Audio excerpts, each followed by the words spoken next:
केंद्रीय राज्य मंत्री सुकांत मजूमदार ने कहा, मुर्शिदाबाद मामले में हमें केवल शांति और न्याय चाहिए।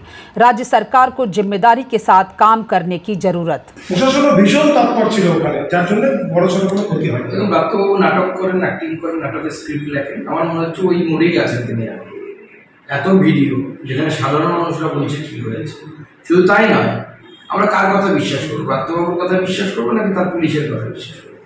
তার পুলিশ গতকাল হাইকোর্টে হলফনামা দিয়ে, হাইকোর্টে পুলিশ তাদের যে বক্তব্য রেখেছে সেই বক্তব্য তো পরিষ্কার করেছে যে সাজুর মোড়ে 4 থেকে 5 হাজার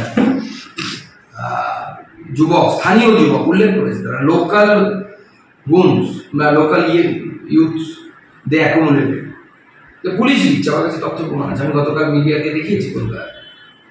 তো তাদের পুলিশ বলছে কে মিথ্যেবাদী? হয় রাজ্যের পুলিশ মিথ্যেবাদী, অর্থাৎ পুলিশ মিথ্যেবাদী মানে পুলিশ মন্ত্রী মিথ্যেবাদী, মমতা বন্দ্যোপাধ্যায় মিথ্যেবাদী, না ব্রাত্য বসু মিথ্যেবাদী? কোনটা? কোথাও তো পুলিশের চার্জশিটে বিজেপির কথা লেখা নেই, বা পুলিশের যে রিপোর্ট আদালতের সামনে ন্যস্ত হয়েছে, আদালতের সামনে যে পুলিশ যে জমা দিয়েছে রিপোর্ট, সেই রিপোর্টে বিজেপি বিএসএফ কারো কথাই তো নেই। আছে কার কথা? আছে স্থানীয় হলিদাসদের কথা, যারা এই কাজটা করেছে। এবং ব্রাত্যবাবু পুরো বিষয়টা থেকে চোখ ঘোরানোর চেষ্টা করছেন কলকাতার বুদ্ধিজীবীদের, কলকাতার মানুষদের। তারা যদি বোকা হয়, আবার 1946 গ্রেট ক্যালকাটা কেসের সম্মুখীন হতে হবে, বাড়িঘর ছাড়া হতে হবে। কলকাতায় আপনার যত বড়ই आवासन। खबर स्पष्टता के साथ जानने के लिए बने रहिए स्पष्टता न्यूज चैनल पर, और स्पष्टता न्यूज चैनल को लाइक, कमेंट और सब्सक्राइब